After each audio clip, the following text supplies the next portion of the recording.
you all for joining us today for today's program. My name is Rebecca Miller, and I serve as the Executive Director for the DC Preservation League. For those of you that may be new to DCPL, we are a citywide nonprofit organization dedicated to preserving and protecting Washington's historic and built environment.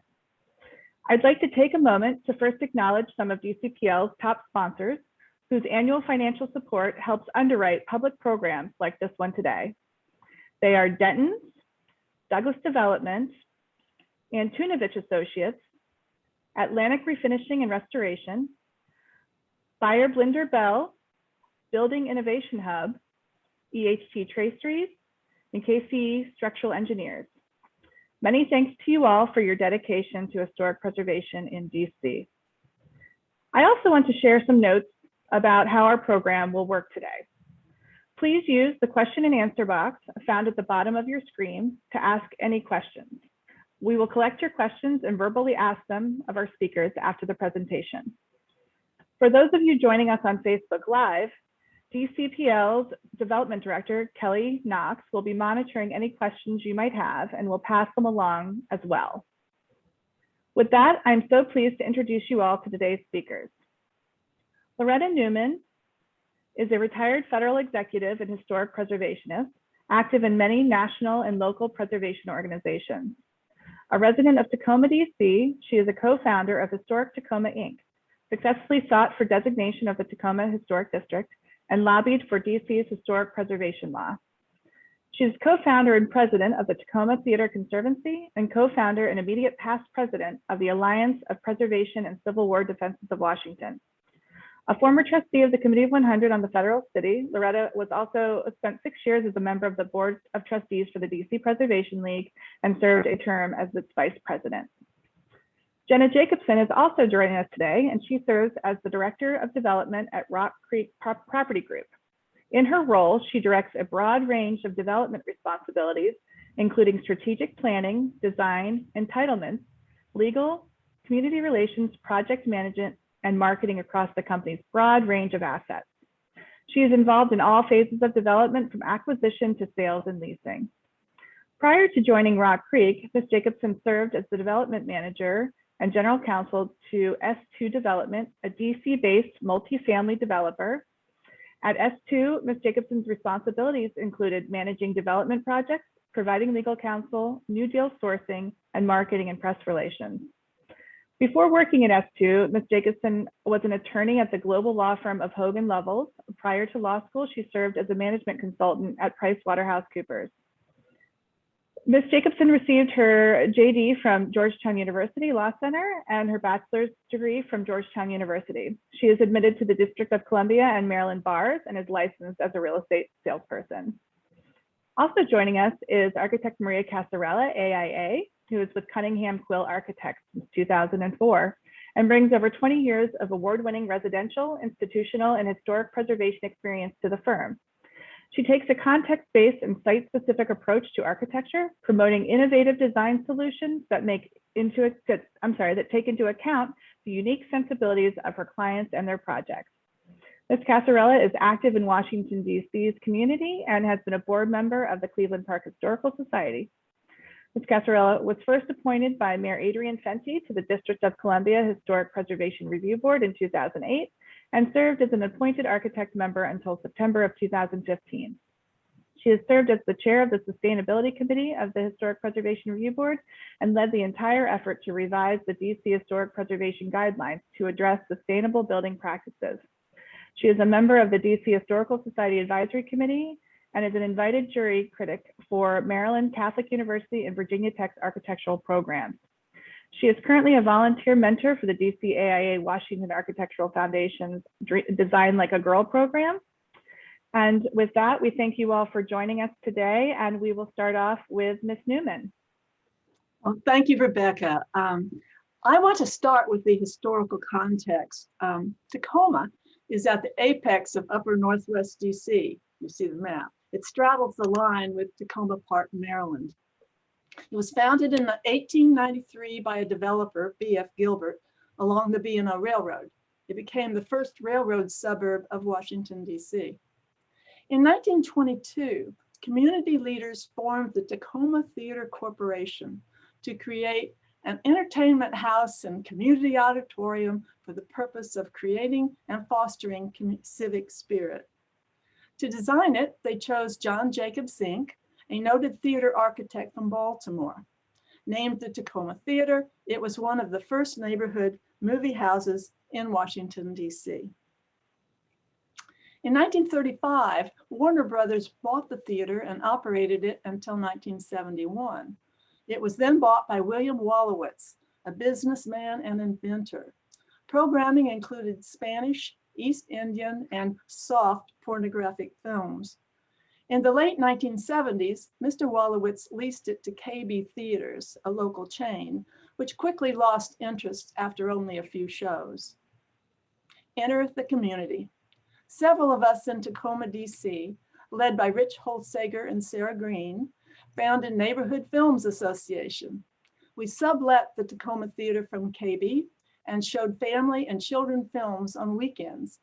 We were looking forward to picking up the lease when KB's expired. However, in February 1978, Mr. Wolowitz unexpectedly died. He suffered a heart attack while shoveling snow in front of the theater. We were heartbroken. We loved him.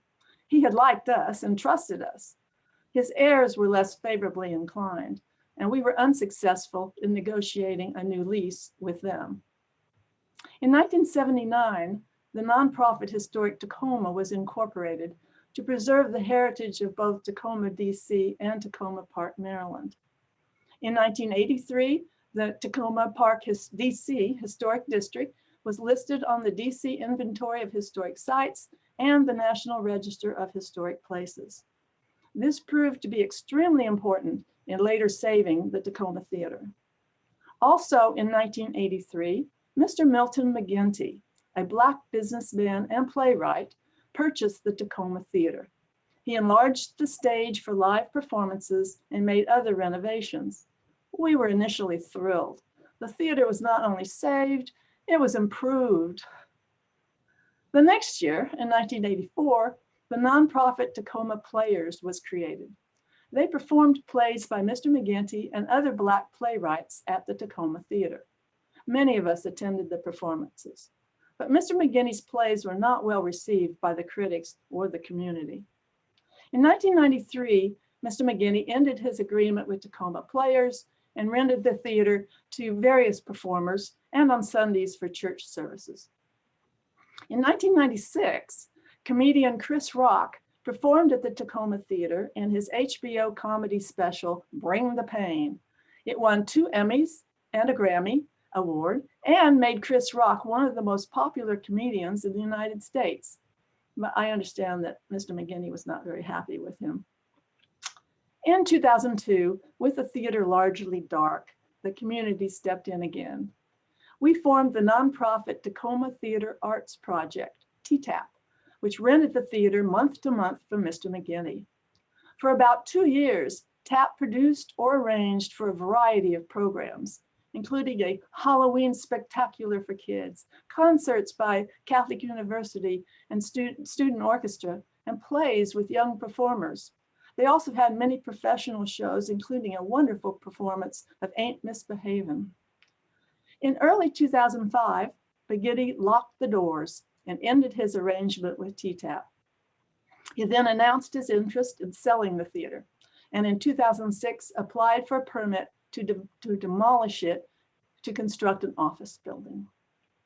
So in April 2007, the Tacoma Theatre Conservancy was incorporated as a nonprofit organization by Sharon Valines, Peter Kent, and me.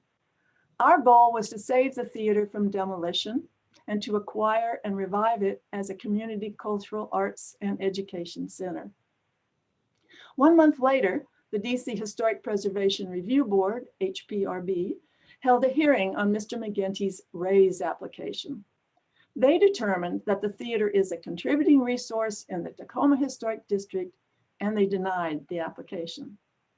Also in 2007, we requested, and the DC Preservation League agreed, to include the Tacoma Theater on its list of most endangered places.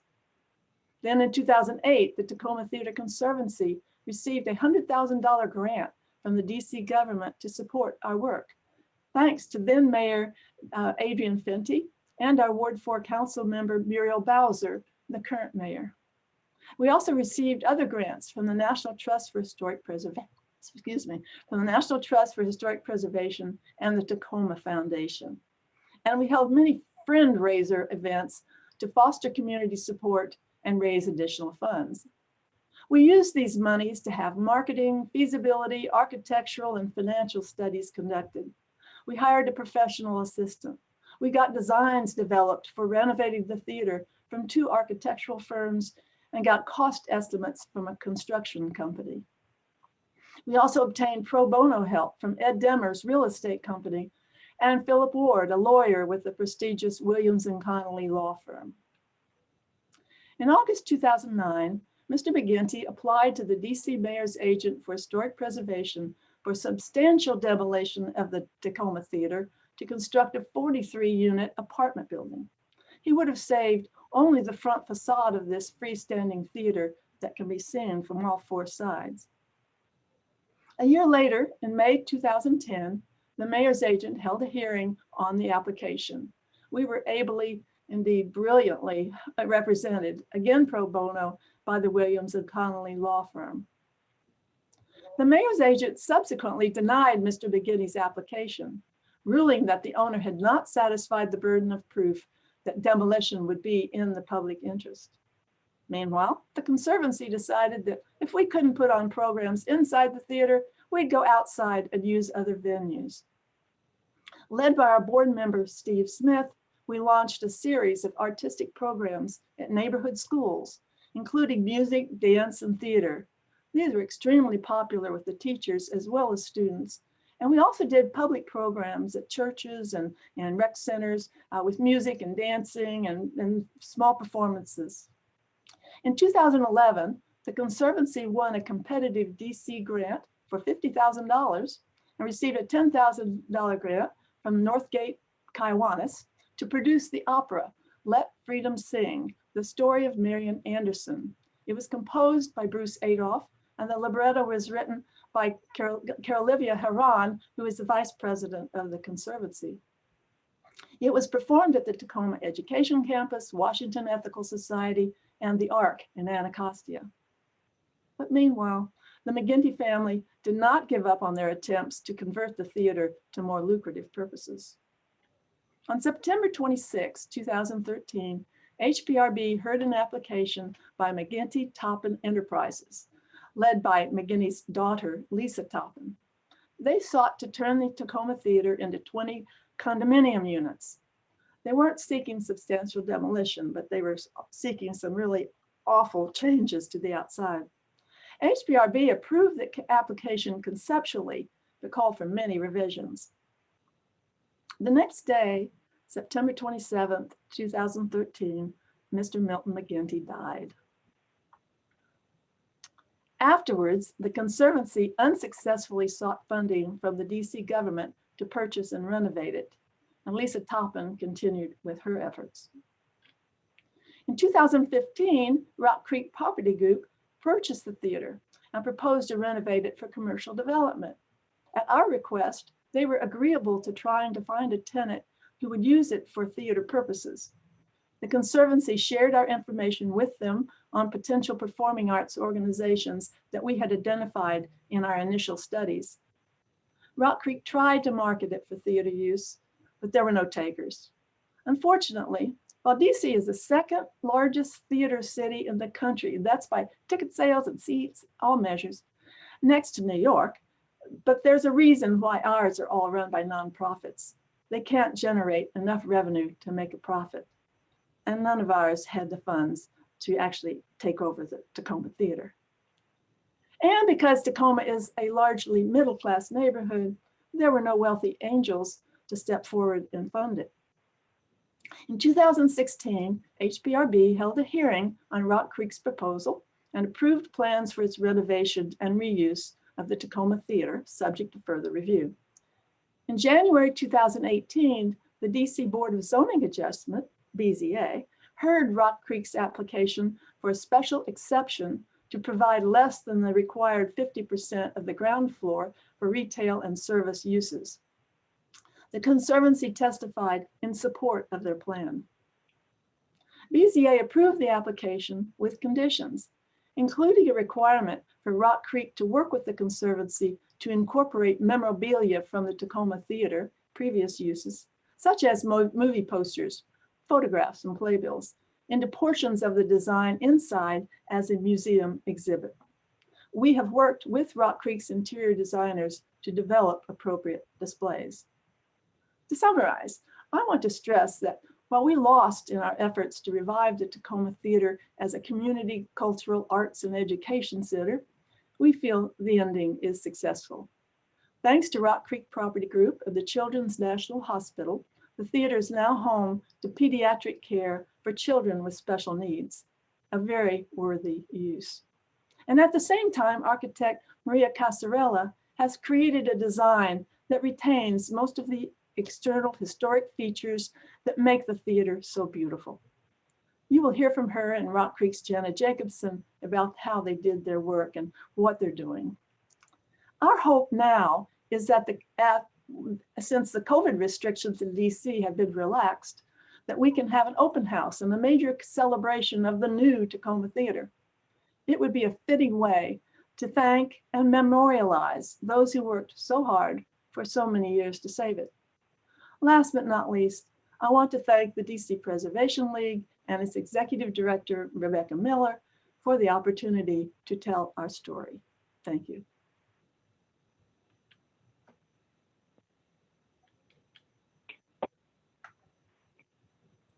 Great, well, thank you, Loretta. I'm Jenna Jacobson. I'm going to be presenting with Maria Casarella of Cunningham Quill Architects. I'm with Rock Creek Property Group, and as Loretta mentioned, we purchased the property about 6 years ago. Rock Creek has purchased many historic properties within the city and worked on restorations, often with single-use tenants, and trying to, work with the best of the best when it comes to historic architects, which is why we hired Maria, and really balance that restoring the asset and then also developing it so that it can have a bright future and be attractive to those tenants who can come in and appreciate what we have done. So I'm going to run through a quick history. I know Loretta did a fabulous job sharing the history of the theater.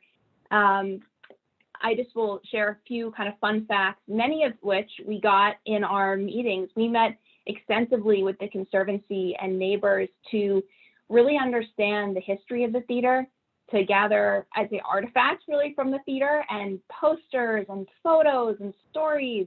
And it was a really eye-opening experience to kind of see what this has meant to the community for almost 100 years now. So this is the history of Tacoma Theater that we learned as we went through it. And much of this history will be displayed on the museum exhibit, which is actually scheduled to go up within the week. So we're very excited to see that come to life. So the theater broke ground in 1923. And as Loretta mentioned, it was right by the railroad station. So this really was a central hub of the community. And it's really neat to see what the community used to look like back in the 20s. The theater was famous because it was the first one in the region to show the talkies. So they brought in the Vitaphone and were able to show movies that you could actually hear the actors. So rather than just having the piano player play sound and watching the actors mouth the words, they were able to bring in the sound. So that was a very exciting time for cinema. The Warner Brothers eventually took over the theater, as they did many theaters throughout the country. Unfortunately, as the multiplex in the suburbs began to rise, the attractiveness of going to the movies at these small single theaters diminished. And so that's when the Tacoma Theater started to fall into some disrepair and just wasn't becoming that pillar of the community that it once was. The Tacoma Park Folk Festival, which is still a popular event today, was started as an effort to save the theater. So many of you have probably attended this fun event, and it originally started in 1978, and the funds were raised to see how can we restore the theater. So Milton McGinty, as Loretta mentioned, took over the theater, and he was a playwright who showed his own plays. He also had the help of Howard University's drama department in restoring parts of the theater and in putting on some of these shows. So it's a very interesting tie-in with the prestigious Howard University that is also located in DC. He worked with various groups like TTAP and tried to make it not a movie theater, but an arts theater, and have it be, again, that central point in the community. The Conservancy worked, and here you can see some of the members of the Conservancy. They worked very hard to try and figure out how can they save this theater, how do they bring it back as, a part of the community after Mr. McGinty just was unable to keep it operating in a profitable way. And that's where Rock Creek came in. So Rock Creek acquired the property in 2015. We originally were looking at it after there was a first buyer who was looking at it as residential. So their plan was to do multifamily, which would have not involved demolition, but it did involve an extensive addition to the property. We looked at it as multifamily. We looked at it as retail. We looked at it as office. We tried to, every asset that we look at, every building, we try to explore what's the highest and best use. So that's sort of our goal as a developer. What makes the most sense for the neighborhood, for the property, for the deal? How can we actually make the deal work so that we can, put the money in to restore the property, find the right kind of group to occupy it, and then hold it long term. So after looking at it, we did not think that multifamily was the highest and best use for the property. What we thought was to find a single tenant or perhaps two tenants to occupy the entirety of the building that were commercial tenants, be it theater, music, retail, office.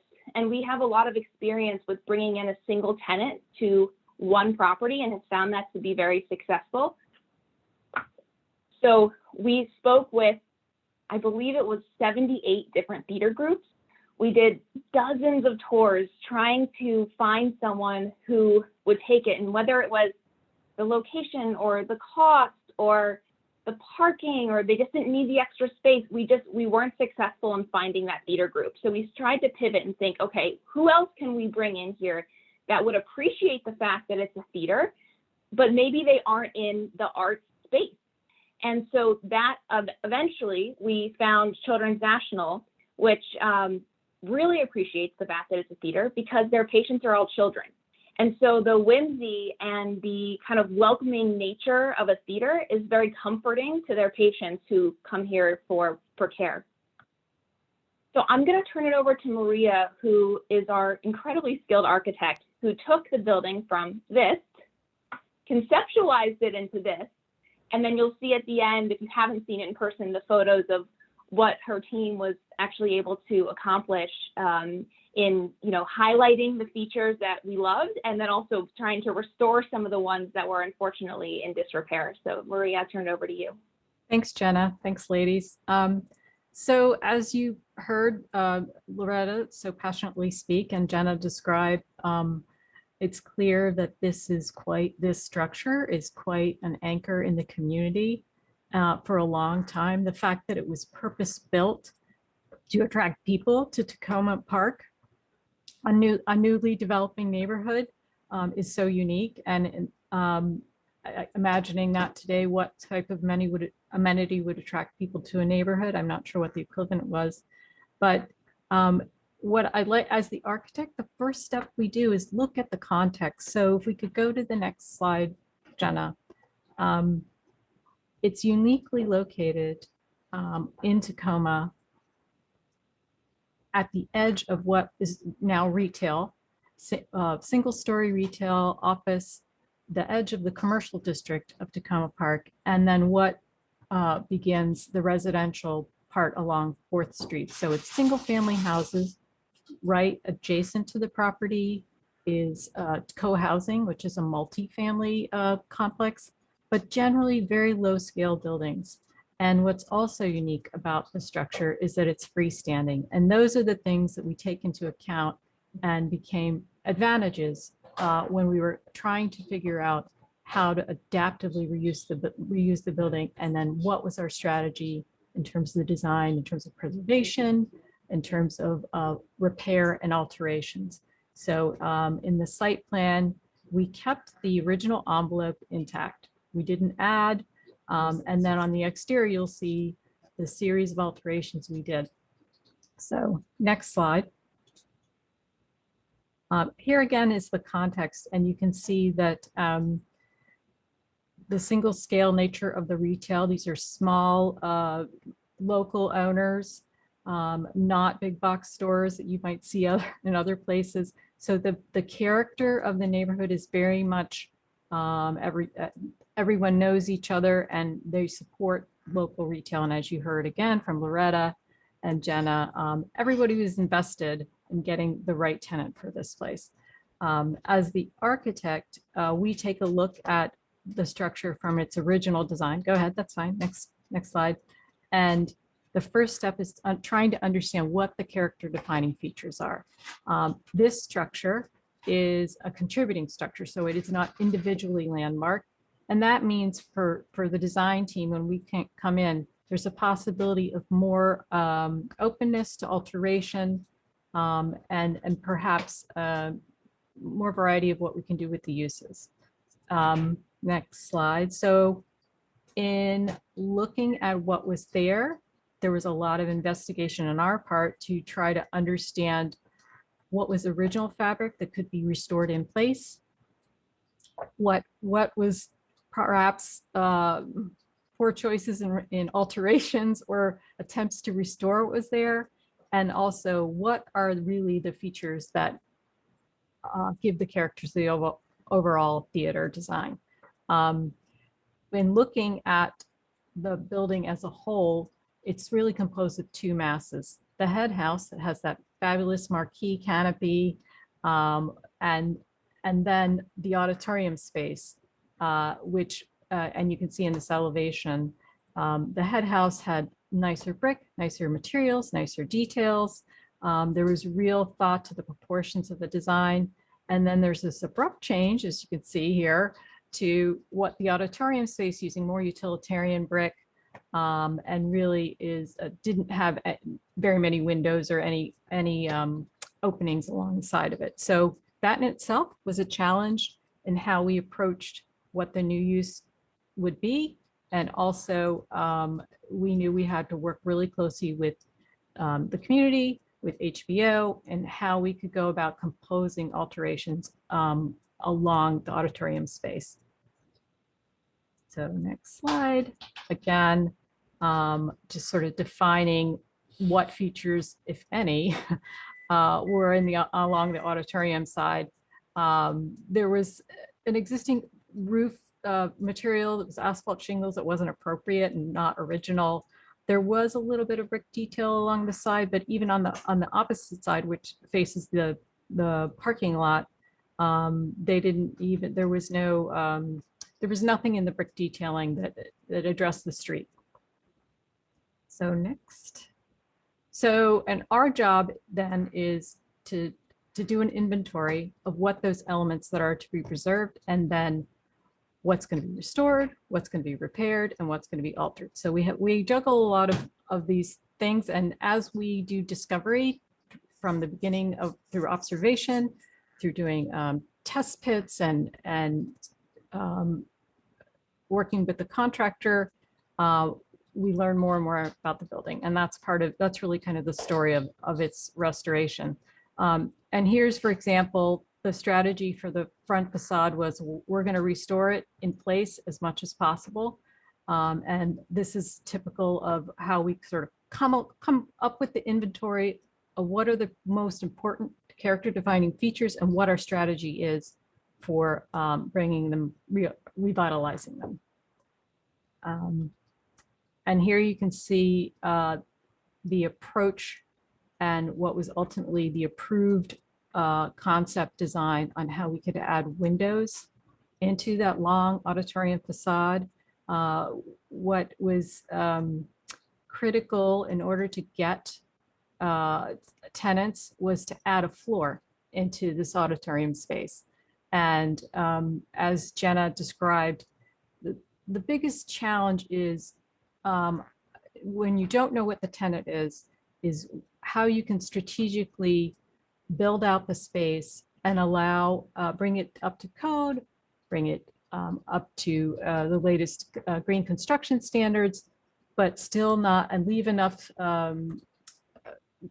room for the tenant to come in and design it as they need it. So the rest of the drawings, Jenna, you can, right, you can see the orange represents what were alterations and the blue represents what were original features that were going to be restored in place. Here's the plan. It's an empty shell, but if you see on the plans, the small squares, that's the new structure. So essentially the design was to put a structure within the original structure.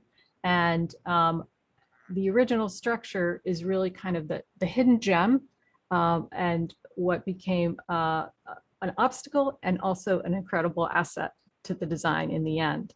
And here's the diagrams explaining how a new floor was added within that truss space. And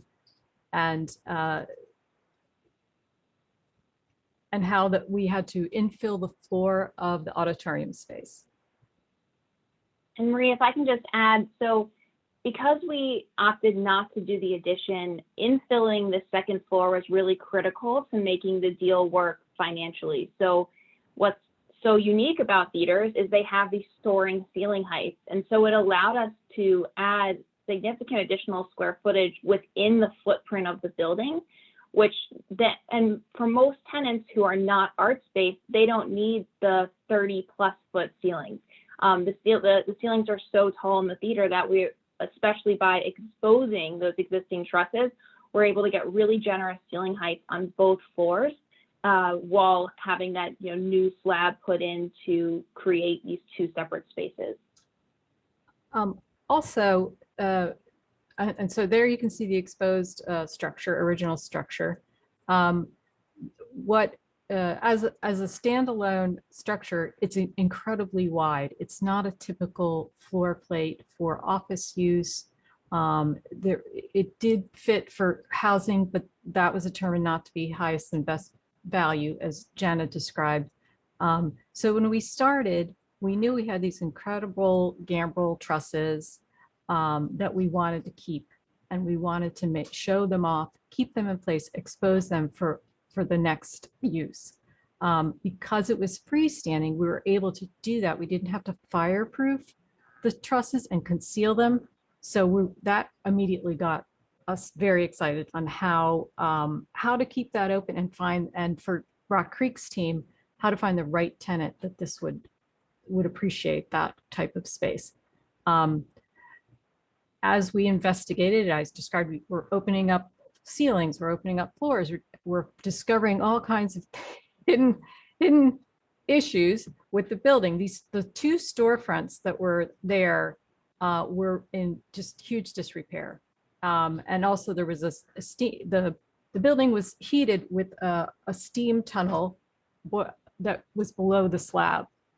So things like that were discovered. We had to address how to bring in utilities into the building. And if you continue, you can see what horrible disrepair, for example, just, what was formerly, these were stone panels that were at the base of the storefront, really were being held up by, dirt and wood. And so where we started in the original drawings, you can see we started with the strategy of, okay, we're going to restore those windows. The reality was that we couldn't even restore the storefronts. We had to reconstruct them. So what became a restoration project became a reconstruction of what we believed were the original elements. And on the inside, on the outside, you can see that, next slide, please. The masonry beyond the head house had a lot of issues, and this is very typical, and I know folks in the Preservation League see this all the time, where poorly chosen materials and strategies for repairing mortars. You see this often, the wrong type of mortar will be used. It's too hard. The bricks absorb water, and then you see the bricks deteriorating. And that's a very common issue. Settlement in the walls, So there were several areas where there was internal settlement of the walls, cracks that had to be stabilized and repaired. Continue. So all that fun stuff comes up during construction, and here's what was left of windows, sills, multiple different styles of windows have been replaced, and so we had to do a bit of research to figure out what was the original design, and then how could we best reconstruct it. And then above the head house were office spaces, and as you can see on the slide on the left, over the years, bearing walls were removed, and so ceilings weren't well supported.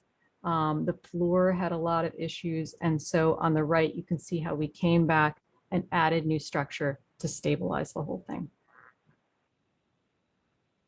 Another thing part of the design is to bring it up to accessibility code, so a new elevator is put in there, and also 2 new egress stairs.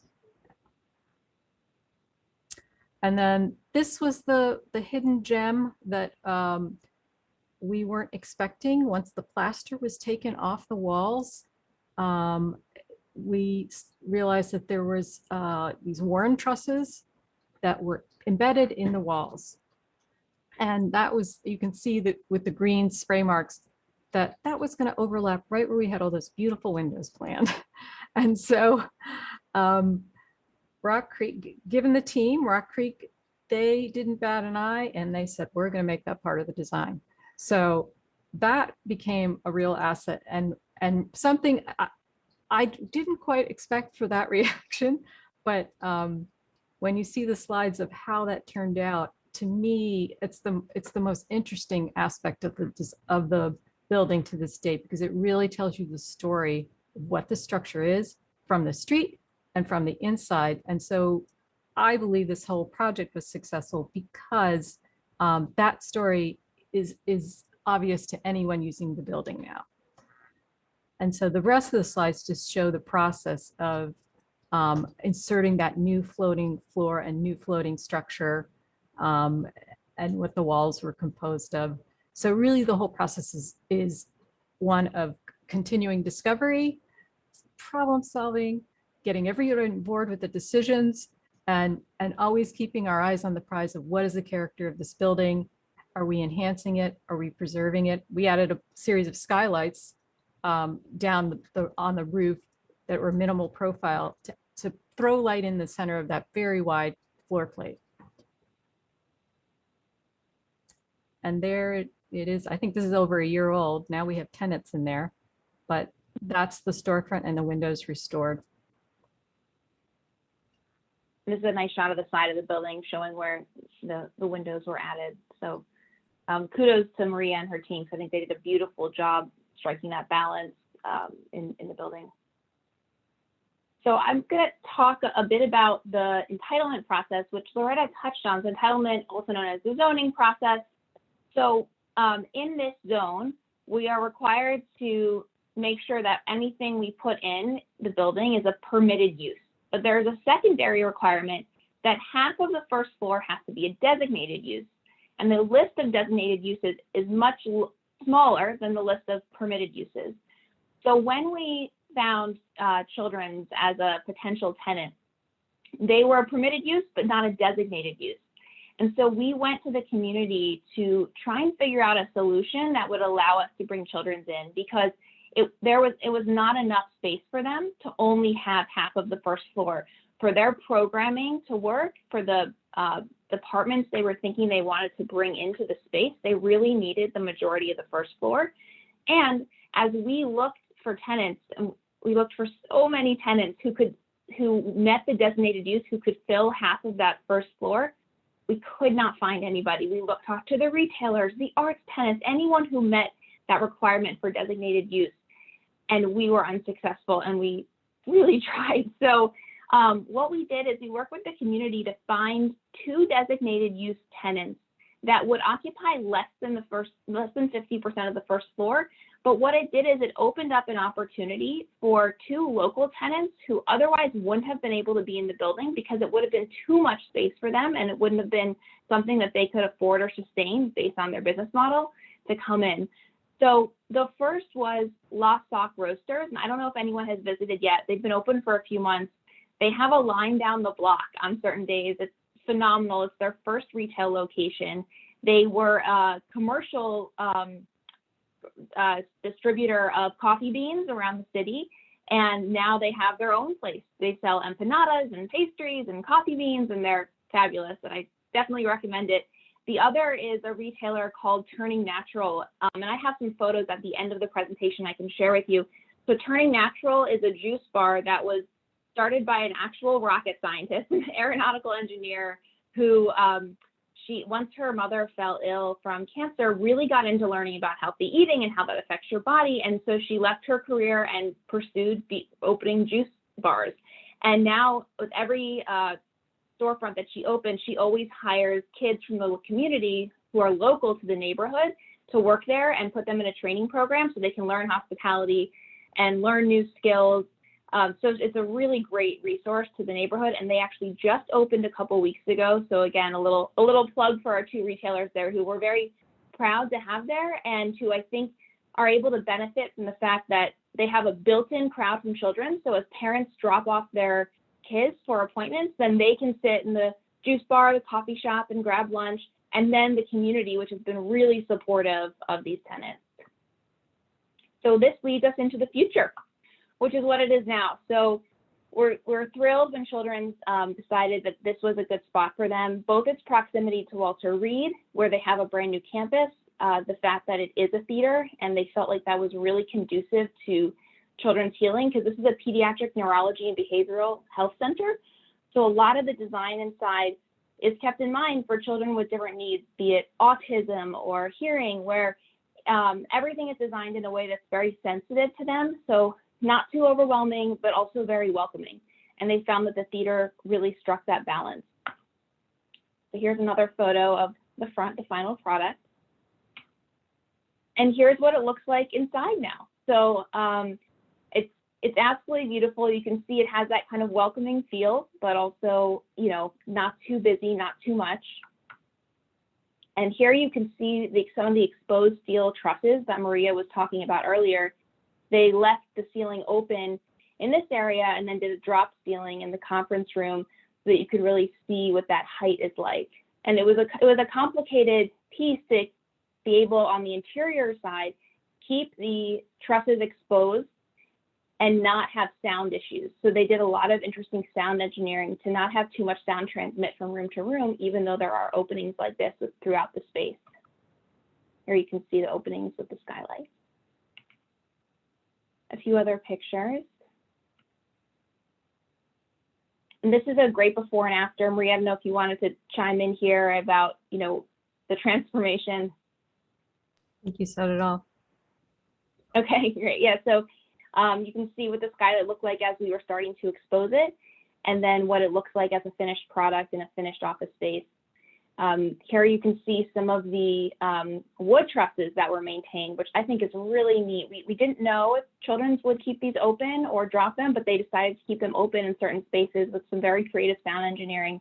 And it creates a really neat look, because when you're in it, you immediately recognize I'm not in a brand new medical office building. I'm in something special, something historic. And here you can see the windows. So as Maria mentioned, these became quite the feature. So throughout the building, we have the interesting structure running diagonally along the window, which is you know, interesting and very different than what you see in a typical office building. A few more images. And here's images of our beloved retailers. So this is Lost Sock Roasters.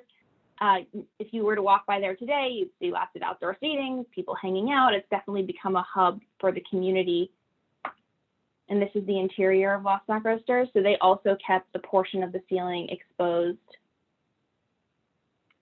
And this is Turning Natural, the juice bar right on the corner. So, and I can show you here too, we did some really unique signage where these sort of sign banners are, where it says coffee. We had them painted so that they have this kind of historic feel to them. It feels like those retailers have been here a long time and really feel like a part of the building. So we have the coffee and the juice bar sign. And that concludes. So thank you so much for listening, and we're happy to take questions. Thank you to all of our speakers. We very much appreciate your time on this and the great work that you're doing. So just to start off the Q&A, Maria, could you speak a little bit about how all of the discoveries affected the timeline of the redevelopment of the theater? I know that there's always, different aspects of a project that kind of throw a wrench in it sometimes. So could you talk a little bit about the discoveries that you found and how they may have added to the timeline? And I'm sure Jenna could add to that as well. Well, that's every project, every existing building. So yeah, in this case, we phased because there wasn't a clear tenant from the beginning, and Rock Creek acquired the project, and there was a long period of study. So this is to say that the first phase was the interior work. And so the discovery was a slow moving boat. And so was the construction. And typically we get a project and you're off to the races and there's a timeline. So they were able to roll with the different obstacles that came up with the structure, I think, a little more easily than that's typical with an owner who has a timeline and a tenant ready to go. This is to say it affected the budget a lot, but I think they were strategic, Rock Creek that is, in understanding where to put the money in terms of what were the features that really had to have the attention, and what were the features that we can just repair them. It's not going to be a brand new shiny facade. It's going to have character and patina and wrinkles and cracks, just like any structure or person that ages. So that adds to the character. So to answer your question, in this case, it wasn't a huge timeline factor, but more of the cost. Great, thank you. And we also have a question from Lawrence, who's asking, how do you determine it is financially viable to take on a historic project when you do not have a tenant lined up? It's a great question. It takes a lot of diligent underwriting. It takes some risk level to build something speculatively, because you go in not knowing who it's going to be. So what we try to do is balance the type of work that we do inside that leaves open flexibility for the tenant to come in and then customize it to their needs. Because this could have been a restaurant. If we had found a restaurant, it could have been office, it could have been theater. And so that does complicate how we decide to construct and what we decide to construct. But without a tenant, I mean, we look very closely at what comps are leasing for. We try to determine what we think we can get in a lease, and we do a really detailed budget as to construction. But the big risk element is, A, you don't know, because it's such a unique structure, where those rent rates come in, and what you really don't know is what's behind the walls and how much that construction cost is going to be. So we have to make sure that we have enough contingency in our assumptions that we feel comfortable that we can, work on this historic structure and hopefully make something that also makes financial sense. Great. Oh, I'm sorry.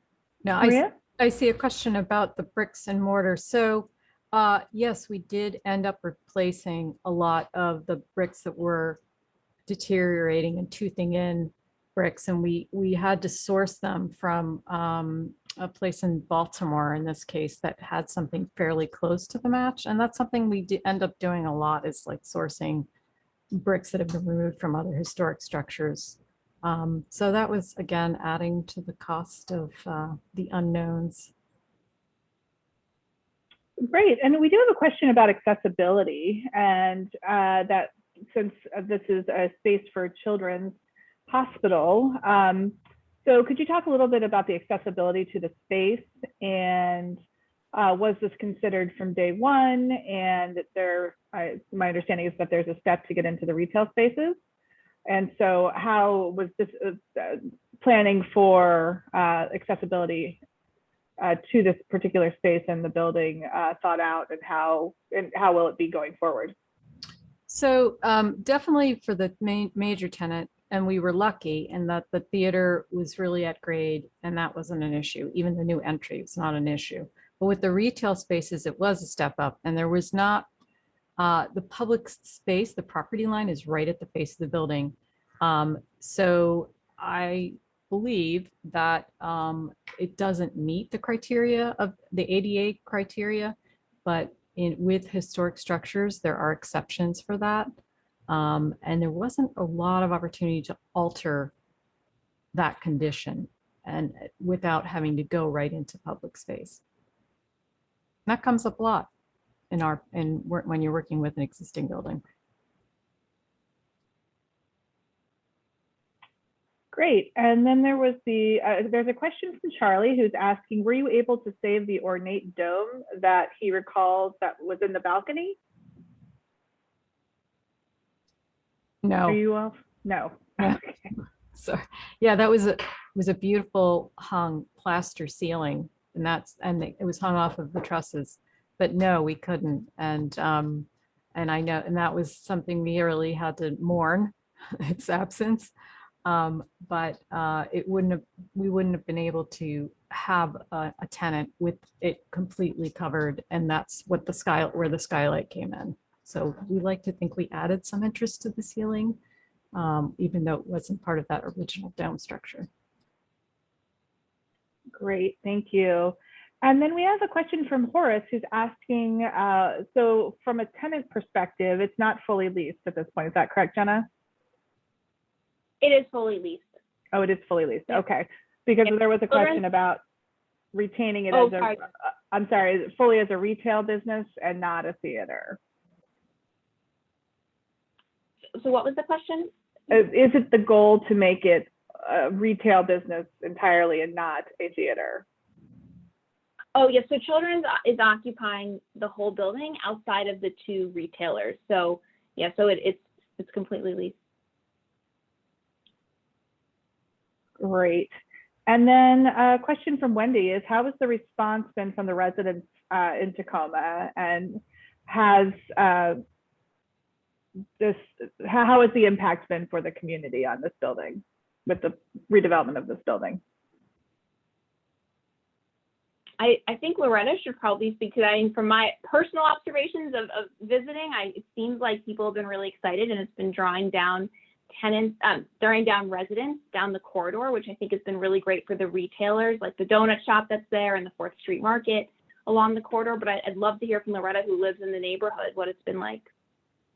I agree, Jenna, that people have been very enthusiastic about the retail and don't know much about the rest, really. I tell people, of course, I do, but and that's why I'm so pleased with this program today. And I got the word out on our local lists and a lot of my personal lists, and to make sure that Tacoma people watched as well as others, because I do think it's a worthy use that it's being put to with the Children's Medical Center. And I've not heard one person say anything negative about it, not one. And I've heard several positive, but mostly nothing. I just don't know. So hopefully this will help. But the retail shops are fabulous. They are, and you're right. They're drawing people in, and this was a dead spot at the end of the commercial strip, for just across the street and up 4th Street. And then here was this dark thing for so long, and so to have it lit up and to have the light, just the beautiful way it has been done, but also then the windows now open with the commercial, you get some light out from there. It's really made a difference, and it looks beautiful. And I think, frankly, I was not in favor of lots of windows along the side. I felt that was taking away from the theater, but I think the way you did it, I like it very much. I really do. Thank you. Great. And then there was a question from Teddy about the iron fire escape. Was that kept due to fire code, or was it an original element, or both? So I was just answering that. Yeah, thankfully it is not used as a fire escape. It's just a really fun reminder and historic element that we retained, and it's a big feature on that elevation. So it's a fully sprinkled building, and it has two state-of-the-art fire stairs. So it's up to code internally. But I love that fire stair, and I asked that they paint it red, just like the sign. So, and we were thrilled that she did that. We were so delighted that that very was cool. Yeah, it's wonderful. And so we do have a question about the sign as well. So was there much restoration work that needed to go into the sign, or was it a recreation? It was fully restored by Rock Creek, and I believe the lighting was. And Jenna, you can jump in here. I don't remember about the lighting, if it was restored or is. I think the lighting piece of it is new. But the sign is Probably, yeah, the sign. Yeah, it wasn't in bad shape, as I remember. What was supporting it wasn't in great shape, but the sign itself, you guys found a terrific person to do it. And I don't remember the name of that firm. Yeah, we loved the sign, and it was really an important piece, and it makes this really a destination or an attraction for Tacoma, especially like in the age of social media. I think a lot of people come and take pictures there, and this sort of marks the Tacoma neighborhood with having that sign. Well, the sign is also, and this is an iconic building in our neighborhood, and this is in the heart of our historic district. And the other, it's this. The Tacoma Theatre, and then also the library that was built in 1916 and restored by the Martinez, and I know them so well. And they've done a beautiful job there too. And these were our two main, and they really were landmark buildings. I'm sorry if they're not just contributing buildings. We had them identified as special from the beginning. It was Mr. McGinty who debated and brought that up and said, "Oh no, these aren't." They never said these were historic. These are just contributing. And we said, no, these are our iconic buildings, the most important buildings in our historic district. And then just kind of a larger view picture, have there been any collaborations between any of the speakers and groups working to preserve other historic DC theaters threatened in recent years across the city? No one has come to me with an issue or asking. I do wish that we had. There is no theater of any sort, no public theater, no public auditorium in all of Ward 4 where we live. And even if you go over to Ward 3, you've got the Avalon, you've got a few, but there's no performing arts theater over there.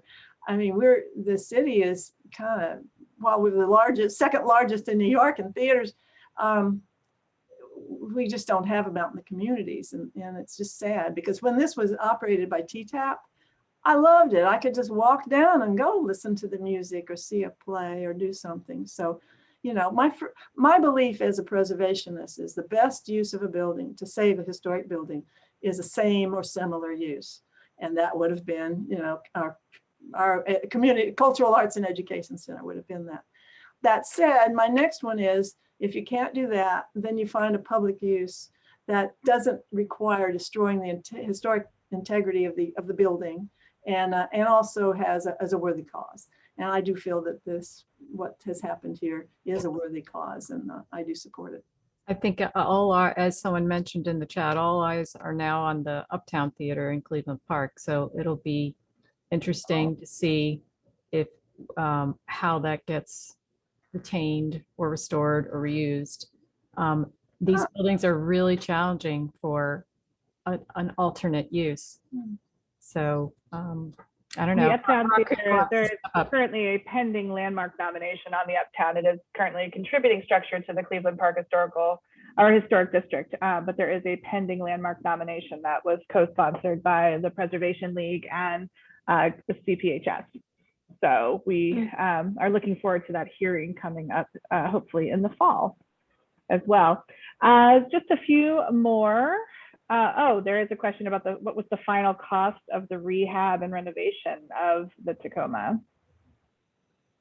I don't know the total final cost. I also am not sure if I'd be able to share it. It was a lot. I can tell you that it was high. It was above budget because of some of the surprises and opportunities that we found.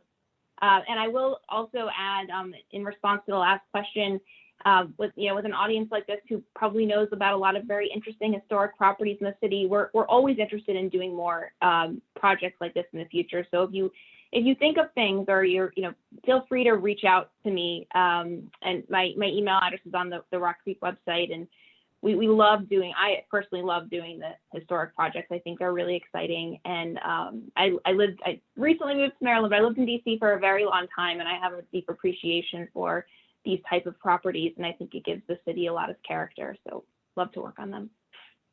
Wonderful, which I will mention a comment that came in over the Q&A, which is that this attendee is very impressed with the caring and conscientious work that you have done on this building, and wanted to know if it was typical of builders to work so hard to keep the historical nature of this theater, and does this add to the cost of construction, which I believe you said yes. And I believe it's probably whoever you ask as to whether you believe that is it typical of developers to work this nature, but it sounds as though that your firm is committed to this. We are, and I certainly appreciate that comment. Thank you. Yeah, we are very committed to it, and I think it comes both from a personal drive of the team members that we want to see things in DC that look great and that honor the city. And the other piece is, I think that when you put the extra time and the extra money and the extra thought into a project, you're able to attract a tenant like Children's National. Had we not done a great job on this, that may not be a tenant that was interested in coming here. So I think it's important on the business side of things to not always think about what's the least expensive path to get there, because it doesn't always yield the best result for the community nor for the developer. Wonderful. So we'll just we'll close with that, and I'm going to put into the chat the different information where you can reach the Takoma Theatre Conservancy on Facebook, Rock Creek Property Group, and Cunningham Quill Architects, as well as DCPL's website. And I'd like to thank our speakers again for their time today with their thoughtful presentations and information for our membership and actually the public, as we're live streaming this on Facebook. But before we officially end things here, I just wanted to remind everyone to be on the lookout for what we have planned next as part of our 50th anniversary celebration. This month, we are celebrating historic theaters in the district. And next week on Thursday, July 22nd, Shaleigh Hainsworth, who is the executive producer and creator of the Black Broadway on You project, will explore the cultural impact and legacy of Black theaters on DC's Black Broadway on U Street. We will also be holding our summer virtual membership meeting next Tuesday, July 20th, and you can register for these events and more on our website. And we hope you all enjoy the rest of your day. And again, a big thank you to our speakers, and we look forward to seeing you all at future events. So thank you very much and have a great day, everyone. Thank you.